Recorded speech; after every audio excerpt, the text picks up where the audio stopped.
자, 첫 번째 문제 풀어봅니다. 가 기구에 대한 설명으로 옳은 것은 이라는 문제가 나왔네요. 이것은 악장 가사에 실린 상대 별곡으로 상대는 관리를 감찰하고 풍속을 바로잡는 임무를 맡은 땡땡땡을 의미합니다. 땡땡땡의 대사헌, 이름에 힌트가 있어버리죠. 대사헌, 사헌부에 대한 설명입니다. 감찰이죠. 조선의 감찰기관. 대사헌을 여기만 건 거는 이 가사에서 관원들이 일을 끝내고 연애를 즐기는 장면 등을 흥미롭게 묘사하였습니다. 사헌부에 대한 거를 골라봐라 라는 문제가 돼요. 선지 읽어보죠. 1번 은대라고도 불렸다. 은대가 지금 뭐 굉장히 많이 나오네요. 제가 기억으로는 지금 3번이 나오고 있는데 승정원에 대한 이야기죠. 이 정도 나온다는 거는 뭐 앞으로도 계속 반복될 거란 이야기입니다. 은대 하면은 승정원이다. 2번 집현전의 학문 연구 기능을 계승하였다. 그럼 뭐예요? 학문관이죠. 옥당이라고도 불린다고 했습니다. 3번 서울 출신 학자들이 검소관에 등용되었다. 이건 뭐예요? 규장각이죠. 영정조 시대 정조 때 해당합니다. 뭐 이덕무, 유득공, 박제가 그런 인물들이 있죠.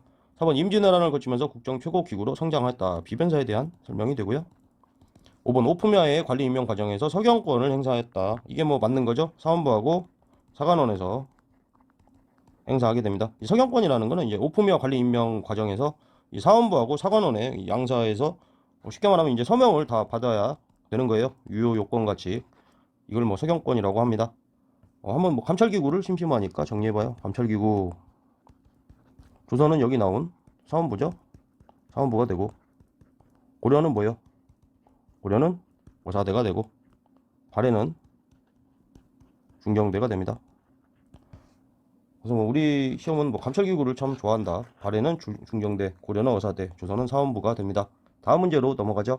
자, 다음 문제 봅니다. 가 나에 대한 설명으로 옳은 것은 이라는 문제예요. 나는 팔도에 뭐 조선이죠. 부목 9년에 파견되는 수령이 되겠죠. 수령입니다. 경국대전에 의하면 임기는 1800일이고 그럼 약 5년이 됩니다. 원칙적으로 상피제 하게 되면은 친족 간에 가까운 사람끼리는 같은 관청에 근무하지 않는 것을 의미합니다. 상피제를 적용을 받았다 한다면 수령이라고 할 수 있죠. 여기서 이제 부목 9년이 나오죠. 이건 이제 크기에 따라서만 구별을 한 거지 이 안에서 우열 관계는 없습니다. 상하 관계는 없고 수평적 관계고 크기에 따라서만 구별이 된다. 수령에 대한 설명입니다. 그리고 나를 한번 읽어봐요. 나는 지방 관하에서 행정실무를 담당하는 향리입니다.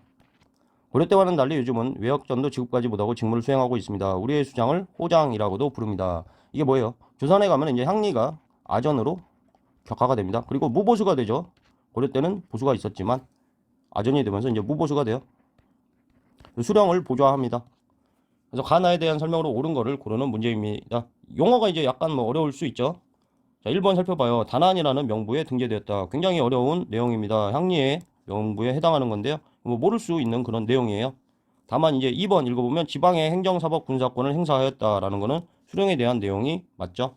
그래서 뭐 2번이 뭐 기본적인 내용이기 때문에 문제가 어려워 보이지만 뭐 답은 다 맞출 수 있지 않나 싶은 그런 문제입니다. 3번 감사 도백으로도 불렸다 하게 되면 조선의 관찰사가 되죠.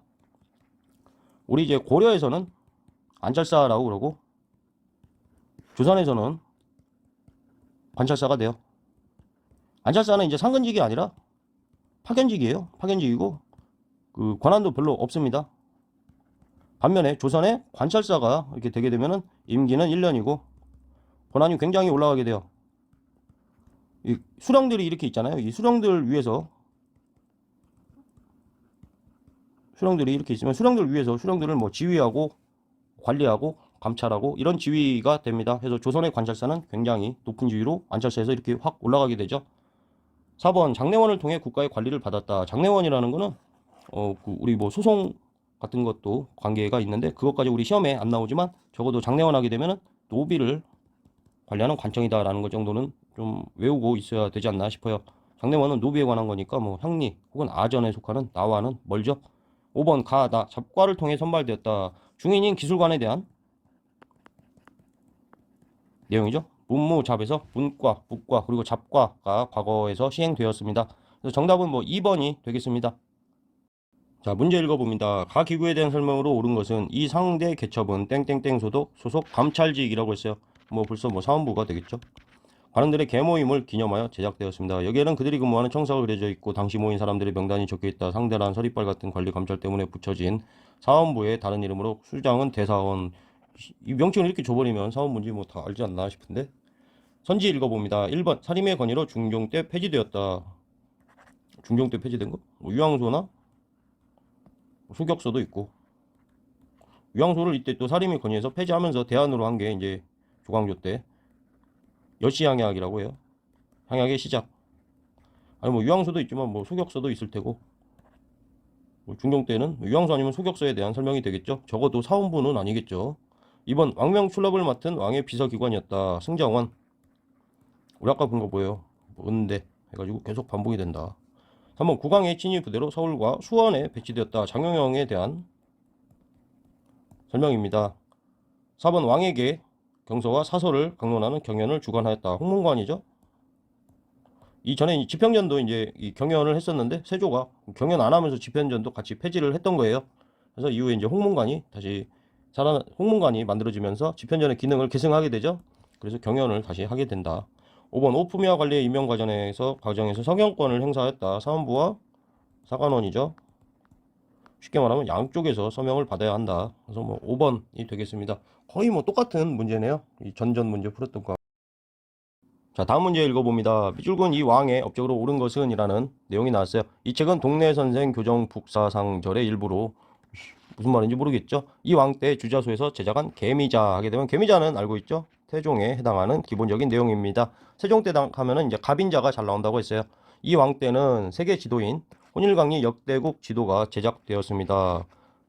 이게 뭐 세계 동양 뭐 최고라고 그러고, 동양 최고의 뭐 세계 지도다라고 하는데, 원나라의 혼일강리 지도에다가 이제 조선하고 일본을 갖다 붙인 겁니다. 그래서 뭐 지도를 보게 되면 뭐 조선하고 일본의 크기가 세계에 비해서 굉장히 크게 그려져 있죠.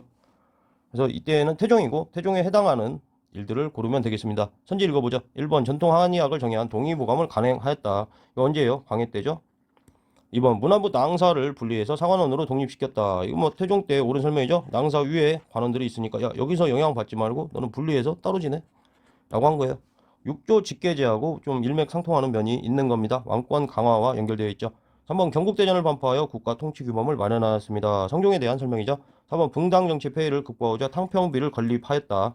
이거는 우리 영정조 시대에서 영조에 해당하는 내용입니다. 5번 한양을 기준으로 한 역법서인 칠정산 4편을 편찬하였다. 이게 뭐예요? 세종 때죠. 이순지라는 이름도 기억에 두자. 그래서 뭐 난데없이 태종이 나왔네요. 자, 다음 문제 또 보죠.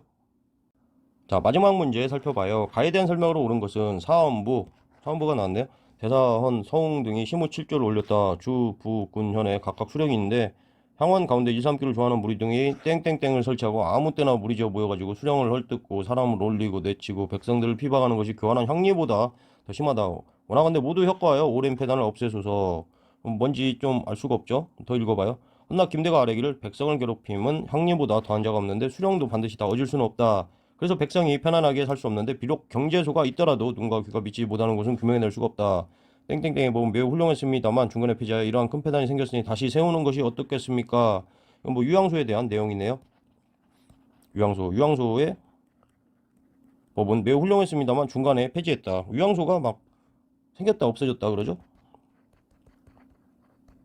유양소가 이제 조선 초에 생겼다가 태종 때 또 없앴다가 세종 때 뭐 이렇게 생겼다가 세조 때 또 없앴다가 성종 때 생겼다가 중종 때 조광조죠. 이때 조광조랑 관련해가지고 이걸 없애고 이거 대신에 유황소 대신에 뭘 넣어요? 향약을 넣죠. 그래서 들어온 게 이제 여시향약 가지고 이 시도를 뭐 이제 최초로 한 건데, 이때 이제 그 유황소잖아요. 유황소가 이때는 15세기에는 여기도 장악을 이제 훈구가 해요. 훈구가 해가지고 이 이후에는 이제 지방에서 서원하고 향약으로 이게 이제 사림의 기반이 되죠. 사림의 기반이 되게 되는데, 이 전기까지 유황소가 쭉 오는 과정에서는 이 훈구의 각 지역에서도 훈구가 좀 중심이 되는 그런 성격이 있습니다. 그래서 유황소의 개폐를 가지고 막 이렇게 논해버리면 되게 어려운 문제가 되는데, 그냥 이렇게 던져주려고만 유황소를 던진 것 같아요. 이거 뭐 약간 어려울 수 있는 문제인데 유황소에 대해서 뭐 어느 정도 물어보냐에 달려 있겠죠. 선지를 한번 읽어봅니다. 좌수와 별감을 선발하여 운영되었다. 유황소의 임원이죠. 이게 끝이면은 그냥 너무 쉬운 거죠. 너무 쉬운 걸 가지고 장황하게 설명을 한 거죠. 그래서 뭐 경제소가 있더라도 힌트가 뭐 이 정도에서 얻어야 할 것 같아요. 아래쪽에 이제 경제소가 있더라도 뭐 이렇게 미치지 못한다. 여기서부터 이제 유황소구나 이렇게 알면, 유황소를 이제 통제하기 위해서 만든 게 경제소입니다.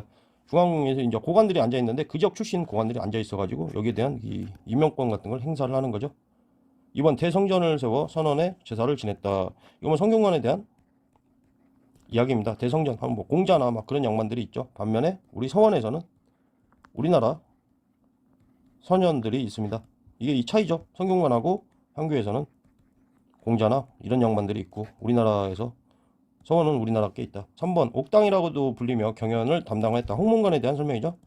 홍문관이고 4번 농민들로 구성된 공동 노동 작업 공동체였다. 둘에 대한 이야기죠.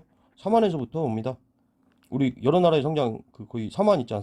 사만에서부터 농사 많이 진다고 했잖아요. 막 그래서 수리 시설이 막 발달하고 이모탈 조 해가지고 막 신지 견지해서 신지가 막 짱이다.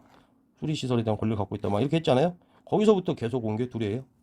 5번 매향 활동 등 각종 불교 행사를 주관했다. 향도에 대한 이야기도 이야기죠. 향도 매향이 뭐냐면 이렇게 바닷가에다가 향나무를 심어요. 매향을 이걸 뭐하러 하나 싶은데 불교 행사 중에 그게 있대요. 바닷가에 이렇게 이렇게 해안가가 있으면 모래 백사장에다가 이렇게 땅을 파고 향나무를 이렇게 안에다가 딱 심는데요. 그리고 모래로 이렇게 묻어놓는데 저게 뭐 하는 짓인가 이런 생각이 저 같은 사람은 좀 그렇습니다. 근데 그게 이제 5번에 나온 내용입니다. 그래서 유황소에 대해서 이렇게까지 이거를 암기할 거는 아닌 것 같아요. 배경으로 유황소는 이렇다 해서 유황소를 뭐 언제 또 폐지했다 또 설치했다 한다고 해서 이상하게 느끼지 말고 존폐를 막 거듭하는 그런 역사가 있기 때문에 배경으로만 알아놓고 암기는 필요 없는 것 같습니다. 경제석 유황소 하면은 이렇게 묶어가지고 알고 있으면 될 것 같아요. 여기까지 찍겠습니다. 약간 뭐 까다로울 것 같지만 또 읽어보면 다 풀 수 있는 문제들이죠. 여기까지 하겠습니다.